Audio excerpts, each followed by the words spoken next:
하나님 말씀 보시겠습니다. 하나님 말씀은 누가복음 9장 18절부터 27절까지 말씀입니다.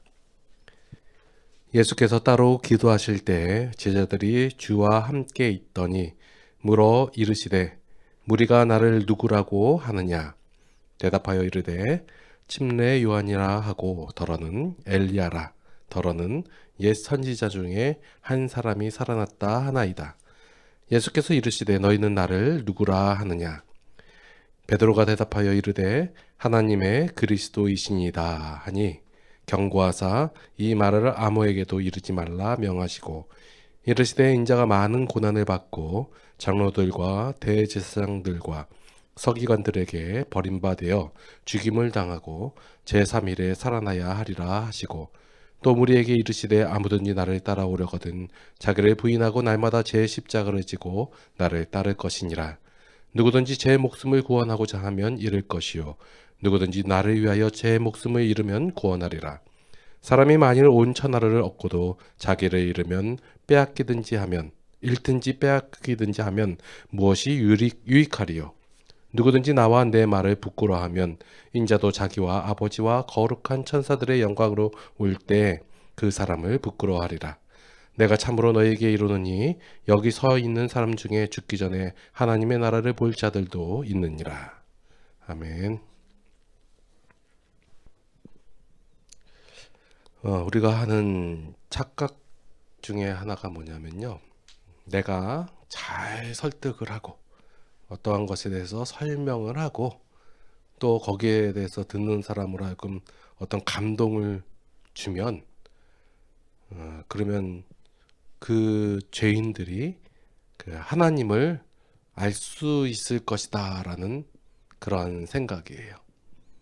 그러니까 이러한 방법을 쓰고 저러한 방법을 쓰고 이러한 모습을 보이고 저러한 모습을 보이면 그걸로 인해서 그 사람이 변화를 받아 하나님을 알게 될 것이다 라고 생각하는 거예요. 왜 이렇게 생각하냐면 어떻게 했더니 또 그렇게 현상이 나왔고 또 그렇게 했더니 그런 모습들이 나왔기 때문에 이러한 생각을 하는 거예요. 그런데 이것이 착각이고 오해다라는 거예요. 죄적인 개념을 갖고 있는 사람의 하나님의 개념으로 이해되게 하거나 납득할 수가 없어요. 이것은 전혀 다른 차원의 문제이기 때문에 죄적 테두리 안에 있고 죄밖에 모르고 죄의 둘레 안에 있는 사람이 하나님의 것을 바라보거나 생각하거나 추구하거나 또 그대로 그 안에 갈 수가 없다라는 거예요. 죄라는 것이 무엇이냐면 그 헬라어로 하마르티아라고 하나요? 예. 그래서 관역에서 벗어난 걸 얘기하거든요. 그러니까 그 하나님이 정한 거, 하나님이 생각한 것, 말씀하시는 거 외의 것들이 다 죄예요. 그러니까 이 죄라는 사고방식에 있는 자들이 하나님의 것을 추구하거나 맞추거나 아니면 그대로 살지 못한다는 거예요. 물론 그런 신용이나 그런 모습이나 모양은 보일지라도 궁극적으로 그렇게 그 하나님의 개념을 이해하지는 못한다라는 거예요. 근데 사람들은 할 수 있을 것이다 라고 하는 게 일반적인 종교에서 얘기하는 것이고 절대로 그럴 수 없다 오직 예수다 라고 얘기하는 것이 기독교예요. 여러분도 이것을 잘 분별하셔야 돼요. 일반적인 종교에서 얘기하는 게 뭐냐면 꼭 예수 그리스도 아니어도 다른 길로 다른 방법으로 다른 수단으로서 충분히 그 하나님의 나라에 하나님의 그 자리에 오를 수 있을 것이다라고 얘기하는 것이고 기독교에서는 하나님 성경에서는 말씀에서는 오직 예수 그리스도로 말미암아 너희가 구원을 얻는다 이것을 얘기하는 거예요. 이 차이예요. 그러니까 이런 기준을 가지고 생각을 가지고 우리가 말씀을 읽어가야 된다는 거예요. 지금 배경을 보면 이스라엘 백성들이 구원받은 하나님의 백성인가요? 아니에요. 죄인의 대표적인 모습으로 나오고 있는 거예요. 하시고 그런 여러 가지 비유로서 설명을 하시잖아요. 이것이 그들을 설득시키고 납득시키려고 그러한 의도를 가지고 말씀하시는 것이 아니다라는 거예요. 오늘 보면 본문 가운데서 예수님께서 질문을 하시잖아요. 그럼 질문을 했을 때 하나님적 개념을 가지고 질문을 했을 때 이 사람들이, 이 죄인들이 정답을 맞출 것이라는 그런 기대를 가지고 질문을 하셨을까요? 아니면 다른 이유일까요? 우리는 정답을 맞출 것이라고 생각을 하고 말씀을 읽으면 안 된다는 거예요. 마치 보면 이것이 베드로가 얘기했고 그랬기 때문에 이건 정답일 것이다라고 생각을 하는데 그렇지가 않다라는 거예요. 예수님께서 비유나 예화로 이렇게 하나님 말씀, 그 진리를 설명하시니까 마치 사람들이 수긍하고 이해하는 것처럼 보이지만 전혀 이해하지 못했어요. 나중에 보면 이 흐름을 보세요. 예수님께서 십자가 얘기하시고 하나님의 나라 얘기할 때 전혀 못 알아듣고 있잖아요. 그런데 이해한 것처럼 자기들은 마치 이해한 것처럼 얘기하는 건데 전혀 이해하지 못하고 오해하고 있는 거예요. 이것은 어떠한 소통의 방식이나 표현하는 언어 때문에 이해를 못하는 것이 아니라 이 죄적 개념이라는 이 본질적인 그런 이런 차원적인 차이 때문에 그런 것이에요.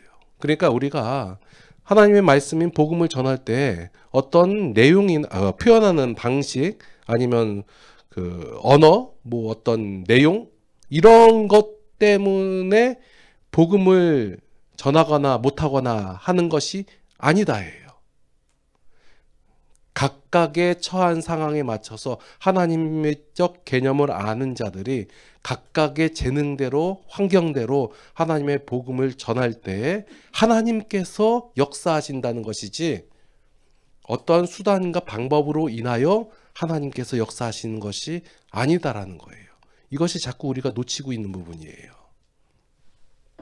그래서 말씀을 읽을 때도 그러면 예수님께서 이러한 질문을 던졌으니까 이 질문 가운데 사람들이 반응을 보이는데 이것이 올바른 반응이냐 아니면 그른 방법이냐를 분별하는 것이 아니라 다 그른 방법이에요.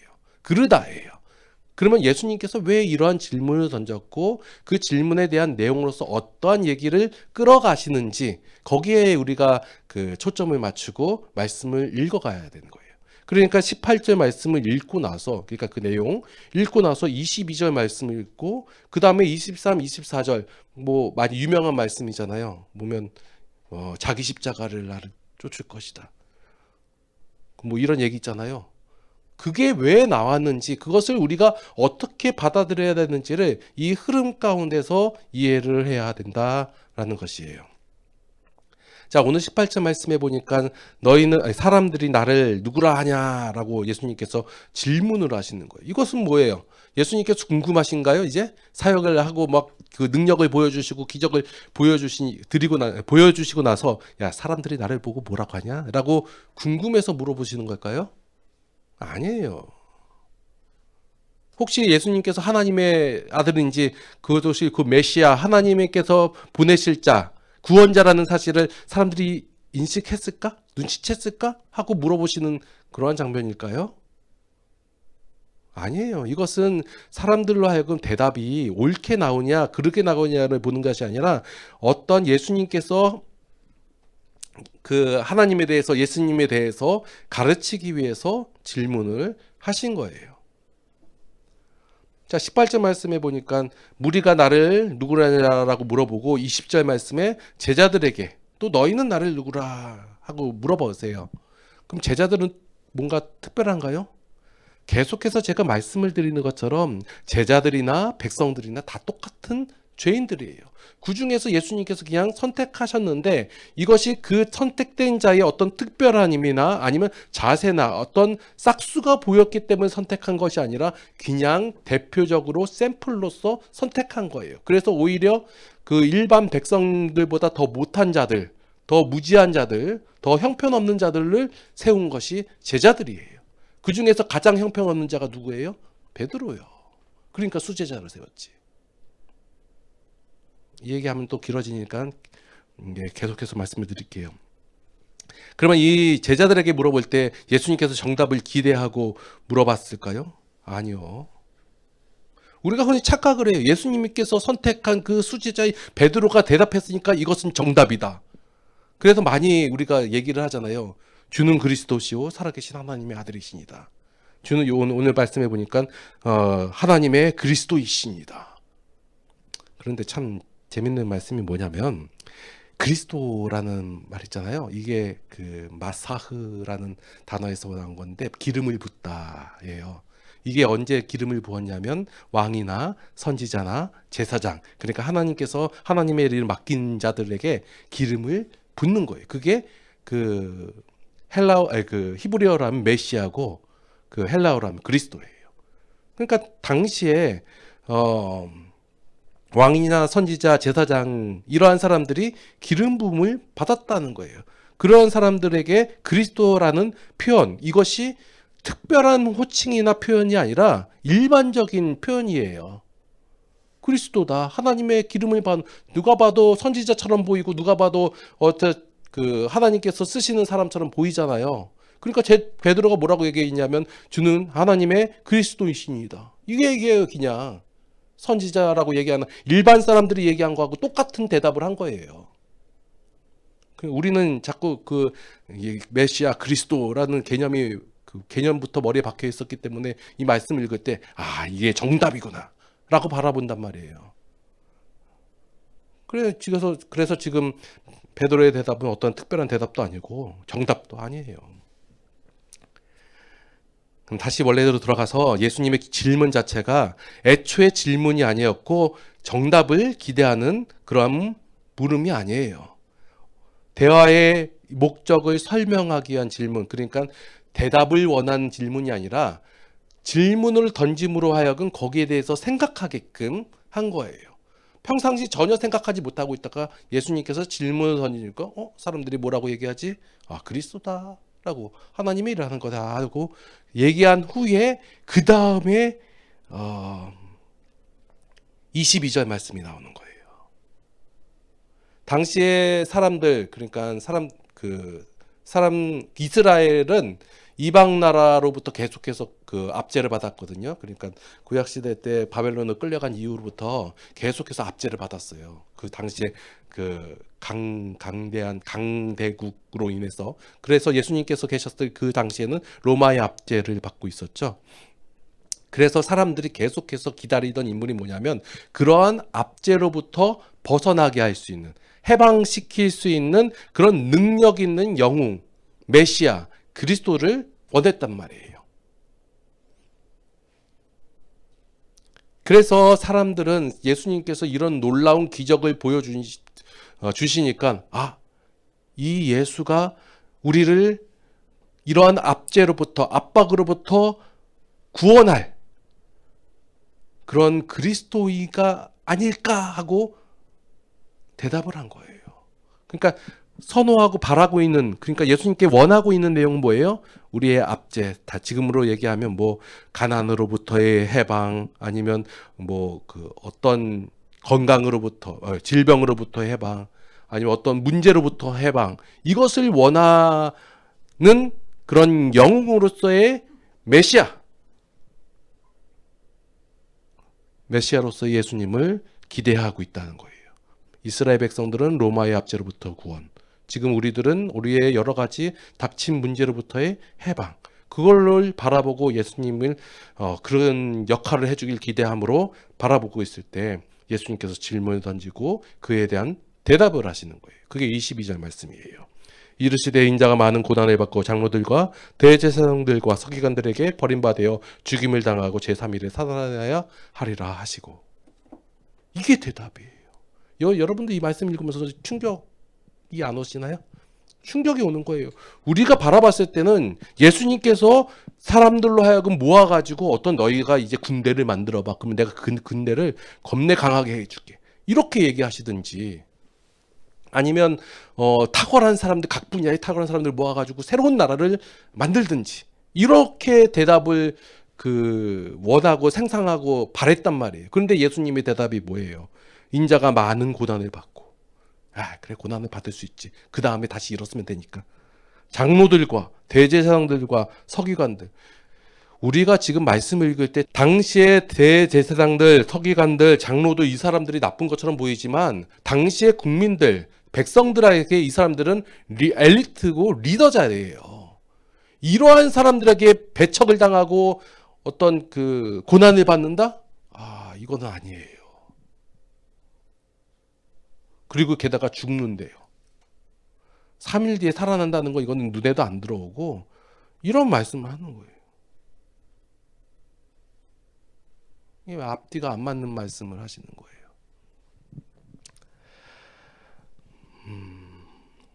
자, 오늘 이제 말씀 가운데서 오늘 본문 가운데서 우리가 이제 기독교 신앙에서 가장 핵심적이고 가장 오해하기 쉬운 그런 부분에 대해서 한번 이제 말씀을 나누고자 하는 거예요. 우리가 그 흔히들 예수님을 믿는다라고 하면 뭐부터 생각나세요? 어디 보니까 누가 어느 지역에 가서 기독교인 손들라고 하니까 손을 안 들더라고요. 물론 있긴 있겠는데 그 지역 자체가 워낙에 그 불교 중심의 기억, 뭐 다른 종교, 하여튼 어디든지 그런데 잘 안 들더라고요. 왜 안 들까요? 어떤 기독교인에게 대해서는 어떤 책임감이 있다라고 생각하기 때문에 그래요. 자기를 부인해야 되고 자기 십자가를 지고 목숨을 걸어야 한다. 이런 말씀이 우리에게 부담감, 어떤 책임감으로 자리 잡고 있다라는 거예요. 그런데 우리가 듣기로는 복음 의미 말해도 가스펠이잖아요. 예. 기쁜 소식이라고 했는데 왜 우리는 이런 말씀들 앞에서 기쁨보다는 어떤 부담감, 자유보다는 죄책감을 먼저 느끼게 될까요? 왜 그렇게 되냐면 가장 중요한 이유가 우리가 말씀을 읽을 때, 성경을 읽을 때 순서를 생각하지 않고 읽기 때문에 그래요. 오늘 말씀 가운데서 이 그 말씀의 순서가 왜 중요한지 여기에 대해서 좀 더 말씀을 드릴게요. 자, 오늘 22절 말씀에 예수님께서는 당시 사람들에게 인자가 고난을 받아야 되고 죽어야 되고 살아나야 된다 이런 말씀을 하셨잖아요. 그러면 이 말씀을 듣는 당시의 백성들, 제자들은 어떤 느낌이었을까요?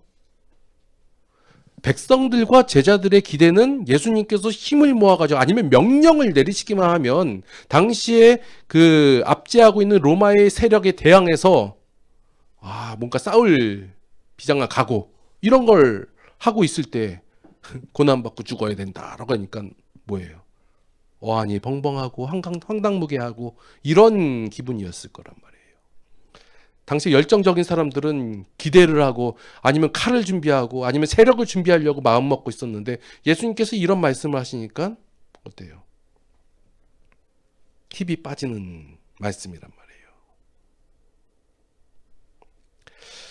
말이에요. 이 말씀 속에서 우리가 주목해야 할 그 내용은 먼저 그 예수님께서는 무엇을 말씀하시냐면 니들이 가서 세력을 만들고 니들이 가서 훈련을 받고 니들이 가서 이렇게 이루어라. 그럼 내가 뒤에서 볼게. 서포트할게. 이 말씀을 하시는 것이 아니라 오직 예수님께서 행하실 일만 말씀하고 있다라는 거예요. 그래서 기독교는 인간이 하나님을 위해 무엇을 해드리는 종교가 아니에요. 말씀 보세요. 예수님께서 행하겠다. 내가 이렇게 너희를 위하여 행하겠다라고 말씀하시지.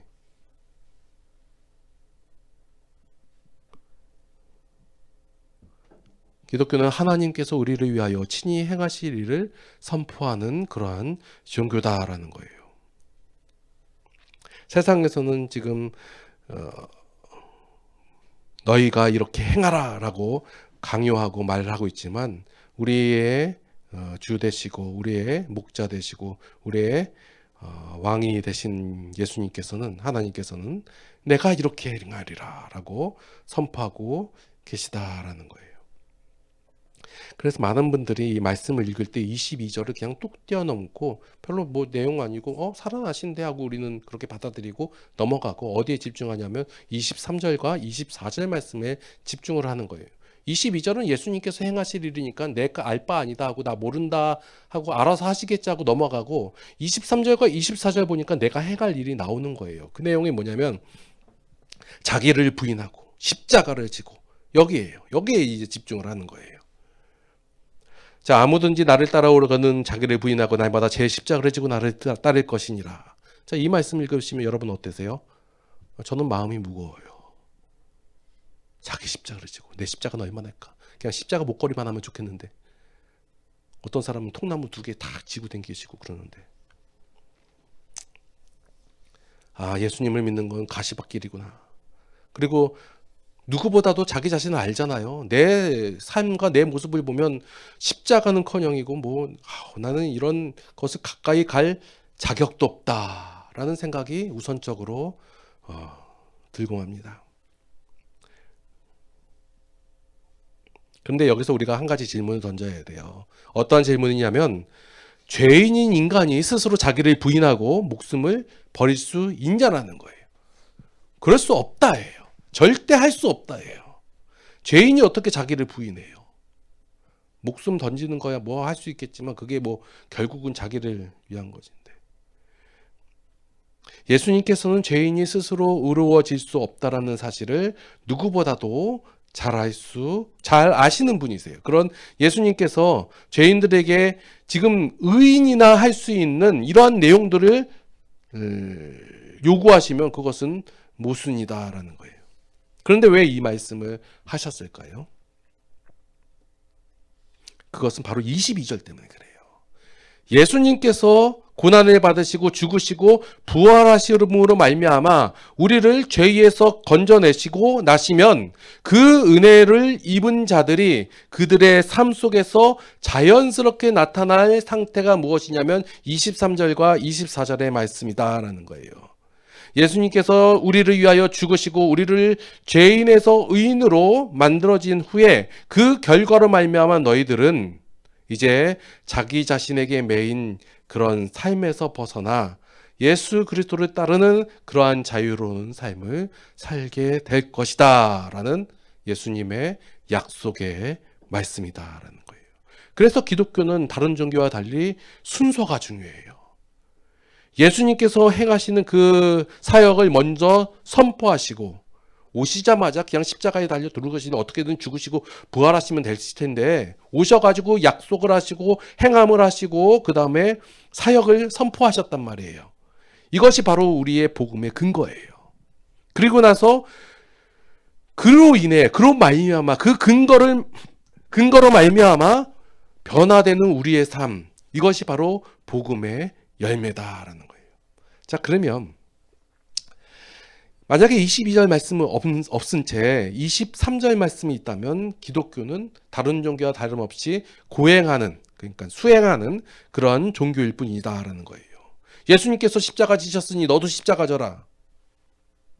그럼 이거는 예수님께서 우리의 구원자가 아니라 우리에게 더 크나큰 짐을 지어주는 그런 분이시다라는 거예요. 예수님께서는 우리를 보고 너희는 고난을 받아라, 고난을 당하라 이렇게 말씀하시지 않으시고 본인이 직접 당하셨어요. 그리고 우리 보고 죽으라고 하신 것이 아니라 본인이 죽으시고 이제 죽었으니 너희들은 살아나라라고 우리에게 어떤 미션을 주신 것이 아니라 본인이 살아나셨어요. 그래서 우리에게 생명을, 자유를 선물로 주셨다라는 거예요. 그런데 구원받은 우리가, 의인된 우리가 자기를 부인하는 것이 어려워요? 자기 십자가를 지는 게 버거워요? 예, 어렵고 버거워요. 저도 아직도 많이 어렵고 버거워요. 힘들고 그래요. 미칠 것 같기도 하고.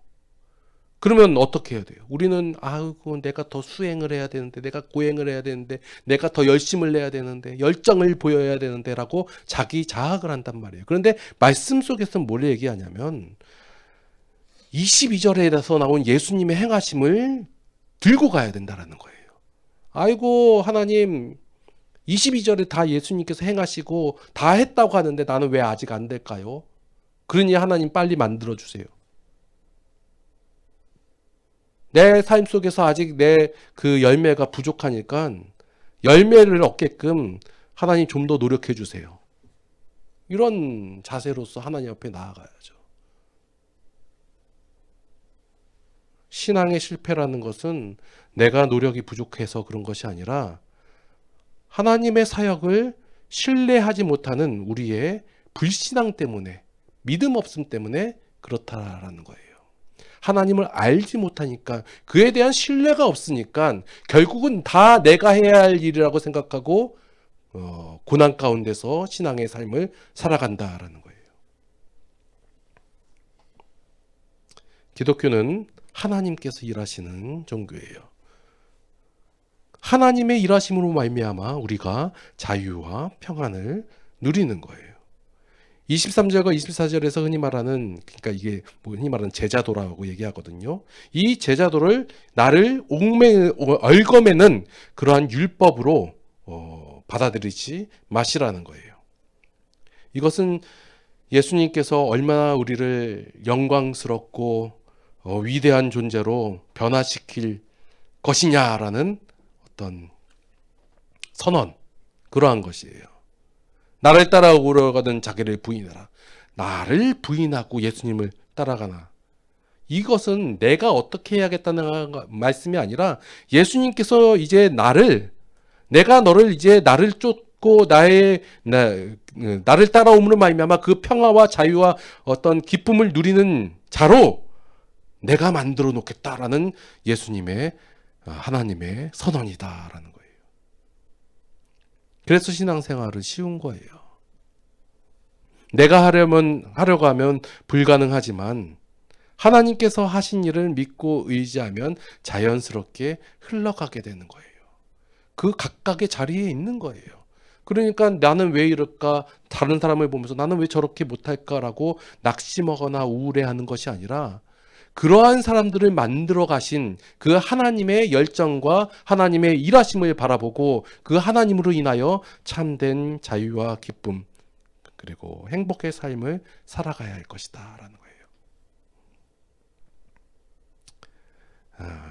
무거운 십자가를 여러분이 지시려고 노력하지 마시고 이제 모든 것을 짊어지신, 그리고 짊어지시고 승리하신 오늘 22절에 나온 그 예수님을 생각하셔서 그 하나님께서 일하신 그 행하신 사역 가운데서 한없는 자유와 평안을 누리시는 성도들이 되시기를 예수님의 이름으로 축원합니다. 기도하시겠습니다. 하나님의 은혜에 참으로 감사를 드립니다. 우리를 구원하시고 하나님의 자녀 삼아 주셨음이 참으로 감사를 드립니다. 우리의 부족하고 연약하고 어리석음 하나님께서 다 아시오니 우리를 붙잡아 주시사 하나님 안에서 참으로 승리하는 그러한 기쁨의 삶을 살아가게 하여 주시옵소서. 각각 개개인에게 하나님의 능력을 더하여 주시옵소서.